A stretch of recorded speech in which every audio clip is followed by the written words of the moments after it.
Yo,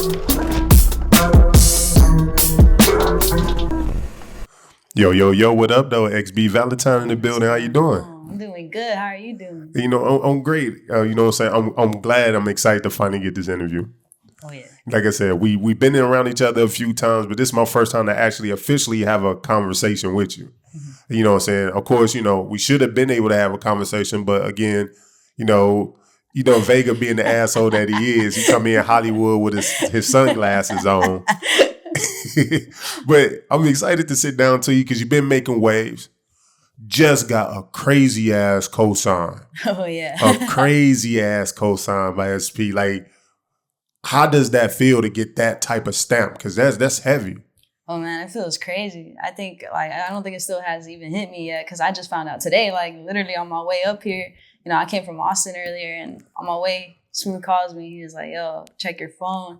I check my messages, and it's like this little clip of SPM saying, he's asking him what's some feedback on these songs that he showed him. He showed him 2 songs of mine, and that was his response was, in his opinion, I'm one of the best Mexican female artists that he knows of thus far. That was crazy to hear because I was like, dang, I grew up listening to SPM. I remember smoking to SPM, and for him to say that, I was like, damn, that's crazy because I'm super humbled by that because he's someone I admired growing up, So this is a very surreal moment for me. Do you feel like when you get those type of cosigns, does it add more pressure to be great as an artist? I don't think I've really ever thought of it as it was it applied pressure really. I think if anything, it motivated me because gotcha. I think I have a hard time realizing what I'm capable of, and having that is kind of reassurance. Dang, people like them are telling me this. Dang, I can actually really go harder than I expect that I can. So how do you deal with because when you get big cosigns like that, and then when somebody definitely label the best, yeah, the other counterparts or other artists in your field may get offended by that. Yeah, for sure. Why her, not me? How do you deal with that type of hate? I mean, honestly, I try. I don't really pay much attention to it because it's not personal. That's not on me how they feel. You know what I'm saying? Gotcha. I'm gonna keep doing what I do, and I can't control how people feel about that or what they say about it. All I can do is be grateful for how they respond to it. Again, that's just his opinion. It might not be the other person's same thought. They might think otherwise, which is cool. At the end of the day, I'm gonna keep doing what I'm doing. So I'm just grateful that he said what he said, regardless of what people may think about it. I'm just grateful that to him, he believes that, and that just gives me fuel to keep going. And I hope other people just get motivated by it and want to, just go just as hard, just so they can be in the same position too. You know what I'm saying? For sure. Listening to your music, production is great, quality is great, music, lyrics is great. And I was trying to think what genre within hip hop I could put you in. Cause you very melodic. Yeah.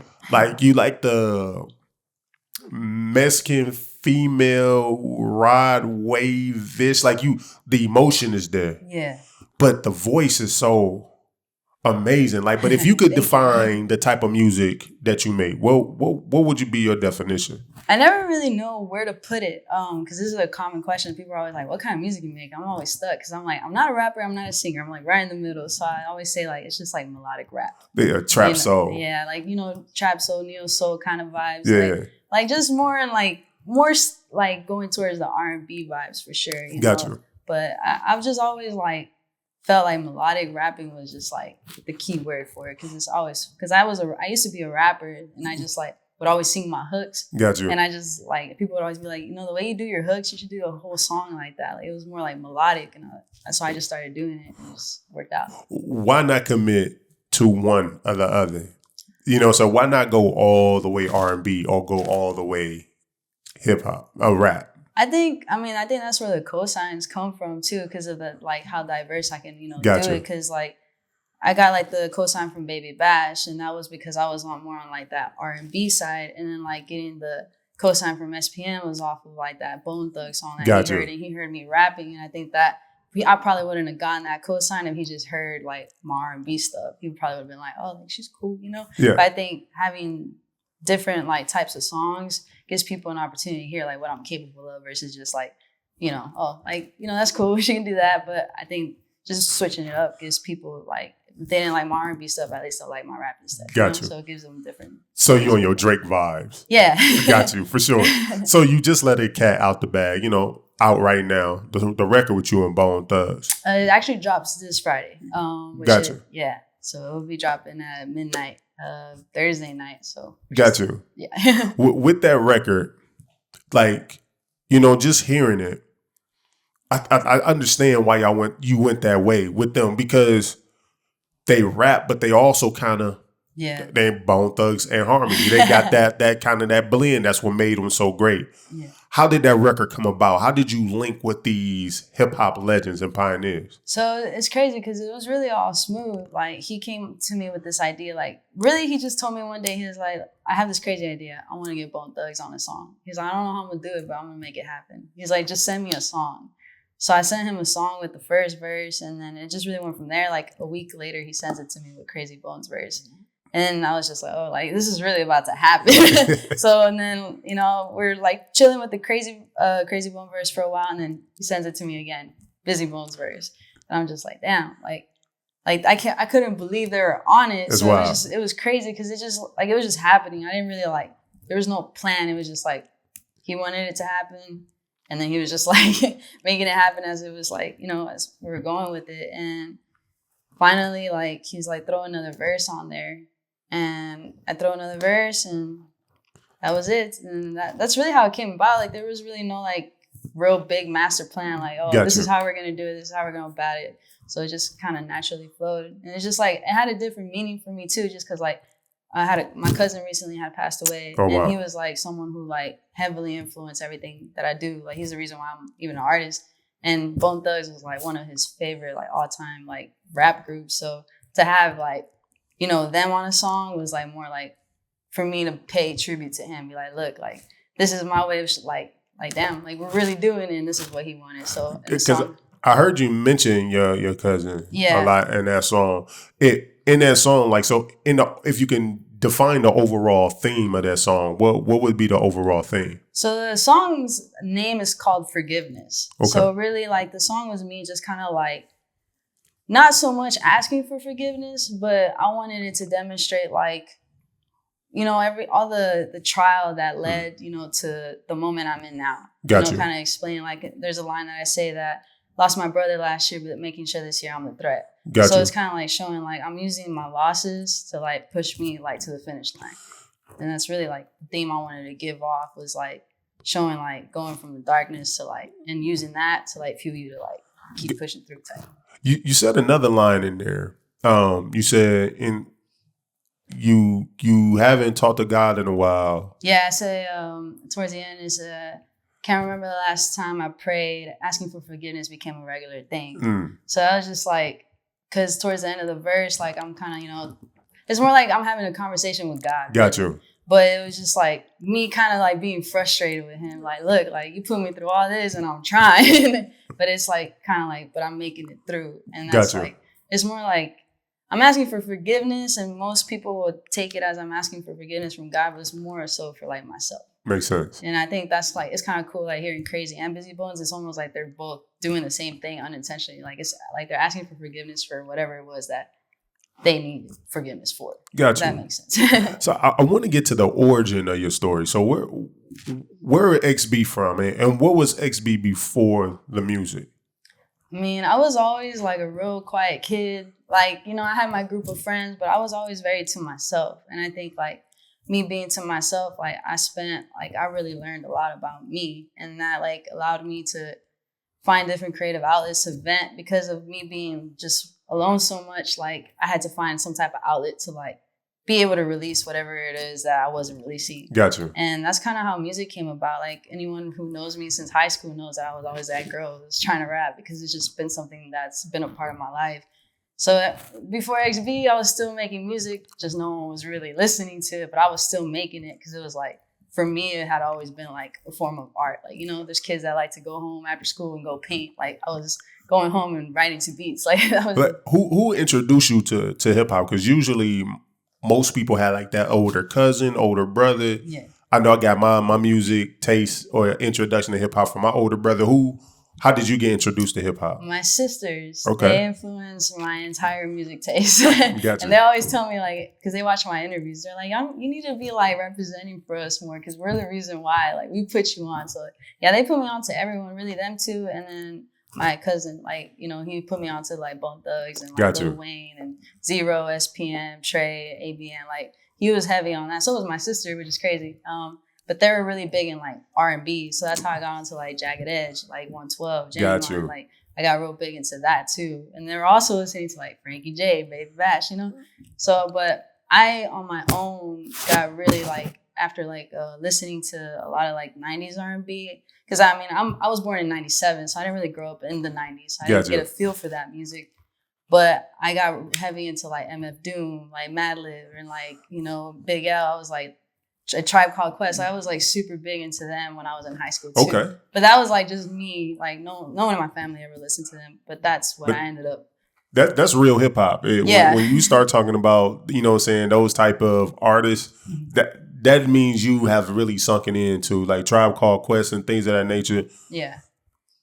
Tribe Called Quest, like Wu-Tang, things of that nature, man, those are for real hip hop heads. Those are people who breathe the culture for sure.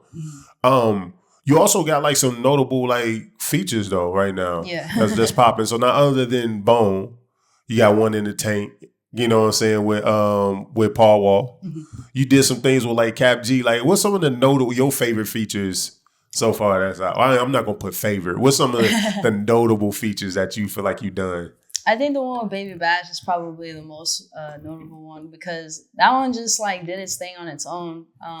That song is called Vibe With You. And it just kind of came about very naturally. We were just kind of like chilling at the studio and we vibed out. And he just like, we played 2 tracks for him and he ended up really vibing with that one. And he just hopped in the booth. So everything about that song and how it came about is like, I just love how natural it all happened. And that song like ended up, right now I think it's at like 200K streams on Spotify. That's crazy. It's my highest stream song too, which is dope because this is with Baby Bash. Like I remember listening to him when I was young. So it's pretty dope. I want to get a little personal because like I said, right now we're in a space where before it only allowed so many female artists to blossom at one time. You get 1 or 2 artists within hip hop and they pin those against each other beef. Mm-hmm. You almost kind of seen that when Nicki Minaj first got on, they put her against Lil' Kim. Cardi B comes on, they put her against Nicki Minaj. Yeah. Megan Thee Stallion hits a label, and then she got caught up in between those two. But then you start to see a lot of, you know, city girls, a lot of female artists popping off. Being that hip hop has always been kind of delayed in accepting female artists, not only accepting female artists, but you are a Mexican female artist. And it was very hard for a long time for just Hispanic artists to break through the hip hop barrier. And then on top of that, from my understanding, and maybe I'm incorrect on this, but then you also represent LGBTQ community. Mm-hmm. So being a woman, being a minority, and also being gay, and within music and hip hop, how has it impacted you? How has it impacted your, you know, saying your career so far? I mean, honestly, I don't think it's affected it negatively at all. Gotcha. At least I haven't seen, you know, it affected negatively. Because I think, you know, I'm really lucky that I am, you know, making music in a time where a lot of that stuff is just accepted nowadays, Gotcha. You know, and it actually helps. Like, I think a lot of people have said, like, aren't you afraid to be put in this, like, LGBT box, like, an artist? I'm like, not at all, because I think it makes me feel good knowing that I'm one of the few, like, able to put on for them, Gotcha. You know, because I don't really see it as, like, being put in a box. I think the only person that can allow that is myself. Gotcha. You know, I don't feel like I'm doing that other than like I have moments like I have a song where I straight up, you know, do like it's obvious that I'm talking about a girl and then I have another song where I'm talking about some real shit. So it's like, it's not like everything I do is just for LGBT. So I think like it's more so like I'm able to attract different audiences that other people can't, you know, and I don't really see that as a fault or like, I think it's just like a plus on my end because I'm able to like, I'm like Smooth always says, I'm like a triple minority. So it's just like a way for me to like really be able to reach audiences that not a lot of people can. And I don't really like to look at it as a negative, because it's like, there's so many positives to that. So that's really all I do, is just try to aim towards what audiences I want to reach. And, you know, if it's meant to be reached to them, you know, sure. they'll respond, you know? So I don't really think it has a negative effect. You know, because I asked that because it seemed like if a male artist comes out as a gay in hip hop, it's kind of rough. I mean, you look at Lil Nas X, but him being kind of a troll, I can't tell if it's just more so his antics or if it's gay. I think it's a little bit of both. Yeah, I was gonna say, I think there's definitely some. Because he know how to poke a little bit to get a reaction. You see some people who come out as gay and then they kind of disappear. Like you seen that with Frank Ocean. He comes out as gay at the peak of his career. It was a huge applause, and then he disappears. You had that whole thing with Tyler, the Creator. Nobody really knows if he is or not, because he just be playing around a lot. Yeah. But it's almost like females are more accepted and receptive to being gay within hip hop, whereas guys it still hadn't really kind of crossed that threshold. Yeah.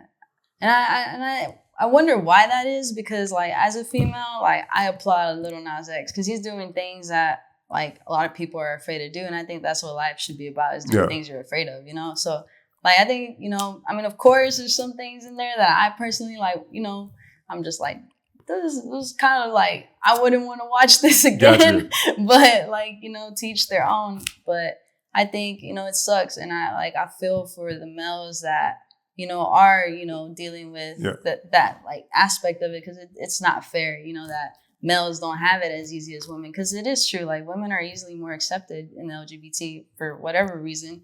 And I think it's just harder for males, because it's like, it is harder for other males to want to support that as much a female, you know, like I have more guys that listen to my music than females do. And it's trippy to me sometimes, because I'm like, I'm talking about like me being gay, you know, but that's what it's like a trip to me, because I think like, why couldn't it be the same for a guy, you know, because it's like, Lil Nas is like a perfect example, but he's also very successful. So he's also a perfect example of, you know, that it can be done. So he's just going about it very strategically. So when it comes to gay, are you completely gay? Are you bi? Do guys have a shot? Had you ever dated a guy? Like, how does that work? I am completely gay. Men do not have a chance. I've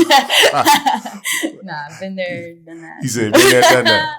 No, going back. So when you say be there, done that, before we move on to this topic, was it like, even when you was, you know, dating guys at a point in time, where you like, I already know this ain't really what I'm doing, it's kind of just the norm, so you just kind of... definitely, I think, I mean, obviously I had only been with dudes at the time, and I always felt like I couldn't really connect the way I would hear like my friends tell me how they were with their boyfriends. Gotcha. Like, oh, like, you know, it seems like we're not, like I'm doing something wrong or what. I was like, I don't know what's going on. And it wasn't until like I finally like started talking to a girl, I was like, damn, this like flows different. You be like, oh, this is what all the guys like. Yeah, I was like, it makes all the sense, you know? So yeah, but I definitely learned right then and there, like, it makes sense. This is why I couldn't connect with any guy, because like I was always just like, we would click in a way that I was just a friend. Like we were homies, you know, and it just got weird to a point where I was like, what's the point of a relationship if this is more like we're friends? Because I wasn't affectionate. I was like not very comfortable with that. Gotcha. Until, you know, a girl came in the picture and I was like, oh. Got it. That makes sense. I see with the music, a lot of shows. It's almost like did you kind of got your own little tour or something going on right now? I mean, not really. It seemed like you booked. It's like we're just staying booked. Nah, you know how Smoothie. Yeah. Yeah, I always say just making sure I stay busy. But nah, I mean, the shows is just like, luckily we just been, you know, people have just been wanting to keep us booked. So just been, if the show makes sense, then I'll do it. So I just been trying to get on a stage. I don't really care like what type of show it is. Like if I'm able to get in front of a crowd, you know, I'm gonna take it. For sure. So right now, Bone Thugs and Harmony, your song with Bone Thugs, Forgiveness.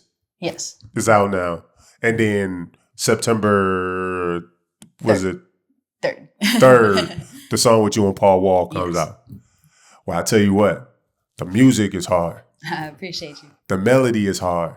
as a man, I feel like I can sit down and actually listen to it and actually sing the words, because a lot of times that's always my plight with female artists.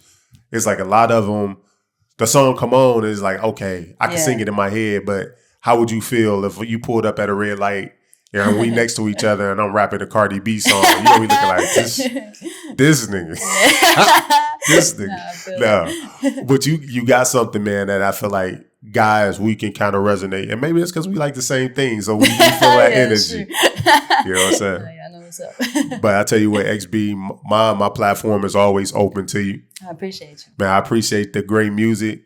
You got a gatekeeper behind you, and that's dope.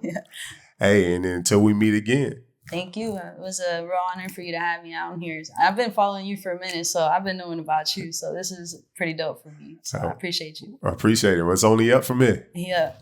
Peace.